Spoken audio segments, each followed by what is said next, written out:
Debido a que he experimentado varias supresiones de mi palabra en diferentes grupos de albañilería especulativa solo de Argentina, es que he tomado las debidas herramientas para burilar mi parecer, mi punto de vista, mi palabra, respecto de qué es, y qué no es, hacer albañilería especulativa, teniendo en cuenta, muy en cuenta, quién soy yo, y muy en cuenta, quiénes son los que yo denomino como supresores seriales de palabras, ateniéndose a no sé qué dogma, el que está infiltrando, y mucho, a nuestra gran orden de albañiles. Algunos infiltrados llevan ese estigma, sin querer serlo, porque, debido a su accionar diario, se comportan igual que los verdaderos infiltrados, en pos de destruir una orden filosófica y de moral, y luego tenemos los verdaderos infiltrados, desde todos los ámbitos oscurantistas. Y, pensándolo bien, me hago la siguiente pregunta: ¿cuáles de los dos grupos de infiltrados son más peligrosos? Y como lo he expresado varias veces, no voy a burilar mis escritos, de acuerdo a que únicamente contengan referencias a características de tal o cual herramienta. No señor, yo utilizo a dichas herramientas, las que sean necesarias, y de manera implícita, para resaltar y comunicar errores en los ámbitos en los cuales participo, comportamiento que no es del agrado de los grupos de poder oscurantista. No soy un felicitador y aplaudidor serial, soy un mejorador serial, primero, de mí mismo, y luego hacia donde mi humano, y perfectibilista, alcance, pueda llegar. El tema es que, a veces, los mejoradores seriales, no somos del agrado, ni de los primeros, ni de los que son receptores de los aplausos y felicitaciones. Con esto no generalizo a todos los que aplauden y felicitan, sino que hago estricta referencia a aquellos aplaudidores que están en completo conocimiento de ciertos problemas, y sabiéndolo, no mueven un solo pelo para solucionarlos.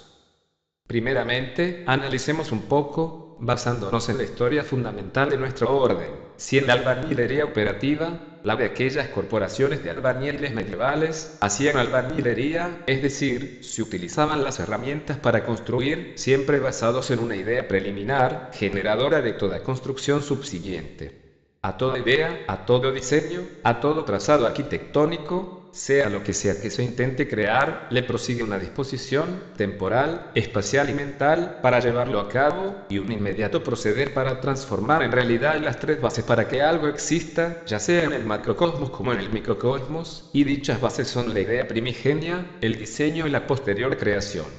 Es decir, a toda causa, siempre le sucede un efecto, e incluso la causa misma, originaria de nuestro universo de efectos, de seguro le precedió una causa mayor. Entonces, ¿qué es lo que quiero decir con esto?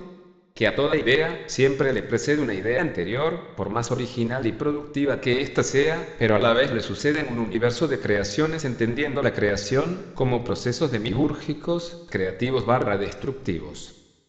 Por consiguiente, cuando me refiero a la creación, me refiero a todo acto inteligente o no, de aplicar aquellas tres bases antedichas, ya sea en el plano universal, como también en el plano humano. Pero, se hace necesario algo muy importante para que aquellas ideas se materialicen, tengan su razón de ser, y que son las herramientas, es decir, cualquier ente material o arquetípico, por el cual nos basamos para que una idea se haga realidad, para completar aquellas tres bases fundamentales que se necesitan de modo de que algo tenga las características de creado, ya que, recordemos algo, nada es increado. Sin las herramientas necesarias, las ideas solo quedan en el plano de las causas, sin ser materializadas en efectos. Pues, aquellos constructores medievales, aquellos albañiles, representaban sus ideas, sus creaciones, sus construcciones, basados en la idea originaria, en el trazado o plano, por el cual, y posteriormente, por medio de la utilización de las herramientas, la idea pasaba de un estado virtual a un estado real.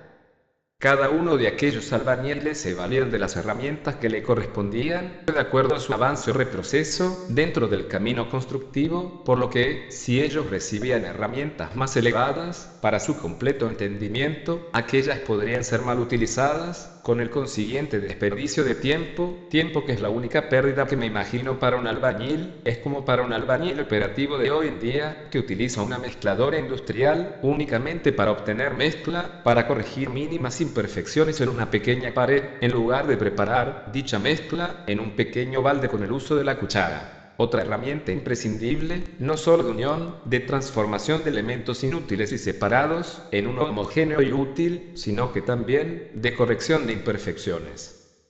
Es decir, las herramientas, sin confundir su uso, solo pueden ser sobre infrautilizadas, y en el peor de los casos, no utilizadas, debido a no comprenderlas todavía, a no llegar a generar esa necesaria imagen arquetípica en la mente, a que su real y subjetiva utilidad no sea revelada en nuestra psique más profunda.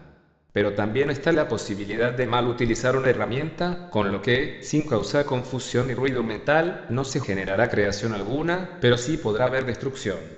Con herramientas mal utilizadas, nos transformamos en demiurgos, es decir, podremos construir, tanto como también destruir, pero recuerden, solo dañaremos de verdad, si accedemos, con aquellas herramientas, solo a lo profundo, y no a lo superficial, tanto en la mente, como en el cuerpo. Entonces, de acuerdo a lo expresado antes, estimo que quedó claro el que es hacer albañilería operativa al menos para mi entendimiento.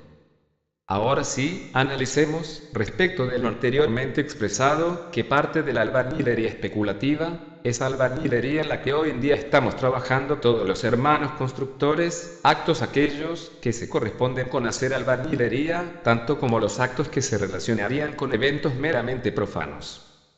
Como sabemos, a la albañilería operativa le sucedió a la actual albañilería especulativa, pero, más allá de estas definiciones, ambas albañilerías son creativas, ambas han aplicado las herramientas para materializar una idea determinada en un producto resultante, gracias a lo indicado en un plano previo.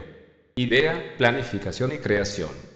Como ven, queridos albañiles, la albañilería es un motor de construcción de ideas, una escuela de ideas, un gran causal de ideas, basadas estas en los principios virtuosos de la perfección original en el arte real. Pero, las ideas no se matan, sino que se transforman. No se minimizan, sino que se potencializan. No se circunscriben a la subjetividad de otros, sino que se entremezclan con las ideas de otros. En definitiva, las ideas deben correr libres por todos los canales habidos y por haber, siempre y cuando lo hagan respetando todos los principios virtuosos que provienen desde el propio Génesis y que arraigan sus senos científicos desde sus comienzos.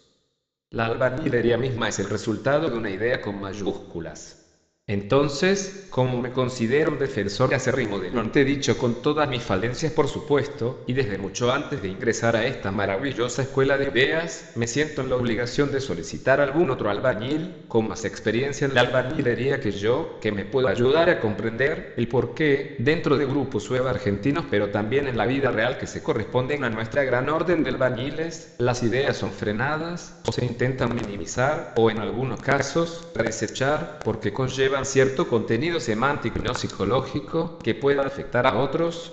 Si para expresar nuestras ideas nos basamos en que podemos afectar a otros sin expresar palabras que ofendan, que hieran, que transgredan los límites de la conciencia de otros, y sin que accedan a su propia inconsciencia, lugar este en donde los dogmas, las bajas pasiones, los fanatismos y los vicios tienen su sede, entonces, si nos basamos en lo anteriormente expresado, las ideas formuladas para intentar no dañar susceptibilidades, sabiendo que no se incluyen frases ofensivas, carecerían de todo contenido, serían inertes, contendrían frases vacías y la idea a expresar sería totalmente invalidada por su propio peso semántico. Pero esto no es todo. Cuando nosotros, los albañiles, expresamos nuestras ideas, si bien he notado que algunos con más experiencia que yo, aparentemente no llegan a darse cuenta, a dichas ideas las estamos expresando aplicando las herramientas que sabemos utilizar de acuerdo a nuestro avance en el camino iniciático, en el camino de ser causas, y no meros efectos caminando todos en la misma dirección, limitados por el que dirán.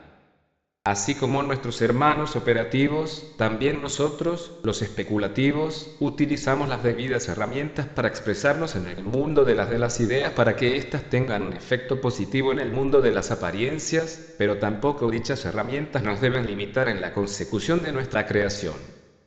Las ideas, por sí mismas, no deben poseer límites, porque si no, no seríamos librepensadores, pero tampoco las herramientas, en sí mismas, nos deben limitar a su estricto uso, porque de lo contrario, serían herramientas correspondientes a una doctrina carcelaria, a un dogma, inamovibles en cuanto a sus incumbencias, debido a ese aborrecible que dirán. Toda herramienta lleva consigo potencialidades de uso, es decir, más allá de lo evidente, se encuentran dentro de ellas realidades que algunos perciben y que otros no, y esto nada tiene que ver con discriminación del otro, sino que con las subjetividades de cada cual, y dichas realidades veladas, cuando uno las utiliza para expresar una idea, y el que lee la idea, justamente no las utiliza, es justo allí en donde reside el intento de frenarlas, de coartarlas, de moderarlas, para ser más suaves.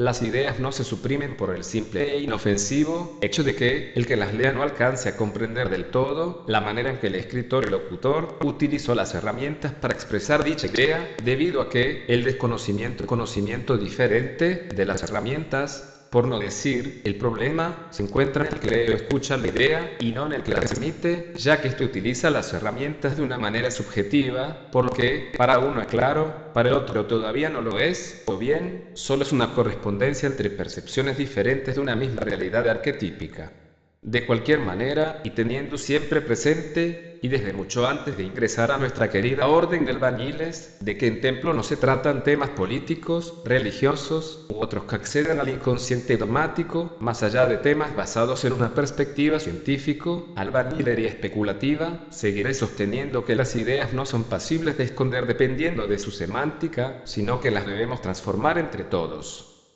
Las ideas se corresponden con el resultado de la aplicación de las herramientas, aunque algunos no perciban tal hecho innegable, pero muy debatible, por supuesto. Y más aún, cuando alguien se atreve a expresar sus ideas, basadas en la utilización de las herramientas de la Corporación de Albañiles, de una manera pública, automáticamente pasa a ser una persona que, lejos de la haraganería y de la flojera de espíritu, representa las virtudes más vitales que puede tener una persona en nuestro orden. ¿Y por qué digo vitales? Porque el que expresa públicamente lo que piensa, el que expresa públicamente sus creaciones, cualesquiera sean estas, sin querer herir inconscientes, está muy lejos de ser un débil, un indiferente, un intolerante, un irrespetuoso. La albañilería especulativa dice: aquí no hay lugar para los débiles. Pues albañiles queridos, ¿qué más débil que el que, en lugar de enfrentar las ideas con inteligencia, las desecha con inconsecuencia? Y esto último, ya es terreno de lo meramente profano. Nelson J.